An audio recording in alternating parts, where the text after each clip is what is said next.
What do you perceive, Pandit, as far as other life and other mentions? It is something for which the human language is not the proper channel. I cannot express it in language, I mean in words.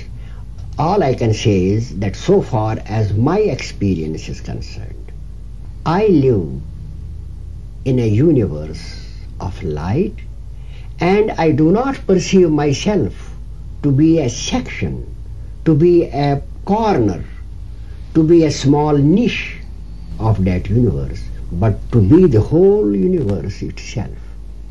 When I look at my body in my room when I sit, or when I talk to my friends, I am a human creature, with the tongues, with the ears, with the nose, with everything, just a small, unimportant human creature. But when I am inside, I am floating on the sky, covering the whole of cosmos present in my own imagination. There is no comparison between what I am normally when I am talking or acting or writing, I mean in my normal condition, and what I am when I turn my attention upon myself. It is an ocean of life, an ocean of intelligence, an ocean of joy, an ocean that supplies the answer to the always tormenting question, who are you? What will happen to you after death? I then find that death is a joke. It is just something in my mind and intellect that is even creating this question. There is no question at all. I am an eternal light. There is no secondary thought about it. There is no doubt about it. And in that condition, then, I am in a state of exhilaration and bliss which sovereignty of the earth cannot bestow.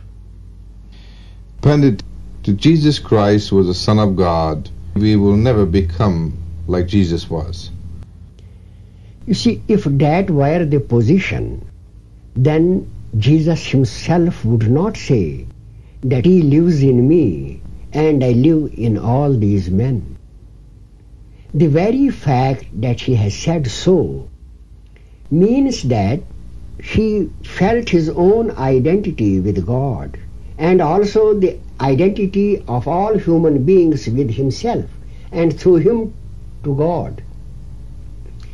Why now he is said to be a son of God? Why Muhammad is said to be the apostle of Allah? And why Rama and Krishna are said to be the incarnations of the Lord? Most probably is based on the fact that in the case of the illuminated personage, a direct connection between the Creator and himself is seen. He sees this relationship. The normal man does not. Therefore he can call himself the Son of God or the Apostle of God or the Incarnation of God. In the Gita also, Krishna shows himself, tries to express himself in the same way. He also declares that he is the Lord of creation. He is the Vishnu, he is Brahman. The reason is because they actually perceive this oneness. Some call this oneness as a sun. They designate this oneness in the form of sun. Someone else in the form of a messenger as Muhammad. Someone else in the form of a reincarnation. You can see the connection between all the three. And someone like Buddha, he said that now I am enlightened, that now I have reached the final condition to which a soul can reach. Now I am above the world and its problems. So these signify ascent to a new dimension of consciousness where one perceives one's identity with the Lord of the universe. So it is no wonder that Christ said that he was the Son and God was his Father, and that this is accepted by the Christian faith. In fact, it is natural for the illuminated to express his identity with higher consciousness or with God. So in conclusion, what you're referring to, Pandit, is that Jesus Christ was immortal, a human being, illuminated. You see, in some cases, illumination occurs from birth, as in the case of Guru Nanak. They are born enlightened, born illuminated, but no one can doubt that he was a man of flesh and blood because he was eating and drinking and also walking. To say that he had not flesh and blood is to contradict, I am afraid, the very gospel. But he was an elevated being. He was in contact through his inner being with the highest reality of the universe. But the fact that he ate, that he drank, that he was crucified, that he healed, that people touched his hands, touched his feet, this is a clear indication that he was of flesh and blood. There is nothing extraordinary in my saying this. So therefore, really, this would put us in a good position that we all have hope.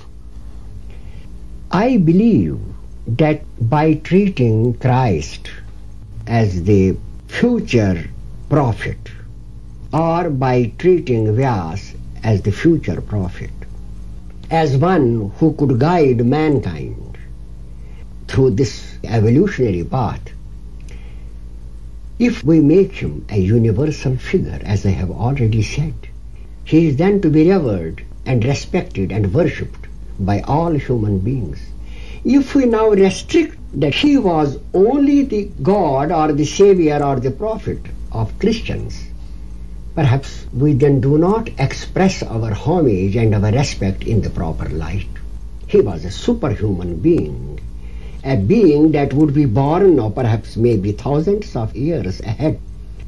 He came to guide mankind on the difficult path of evolution, and he did it, and for the last 2000 years his words have been repeated by millions of people, and they have given consolation and faith and strength to billions. So we can accept him as a great power of God, but we have to give him an universal status, and not to, by our own ego, to restrict him and make him our own and not of others. He is a universal figure who deserves the homage of all humanity. Thank you.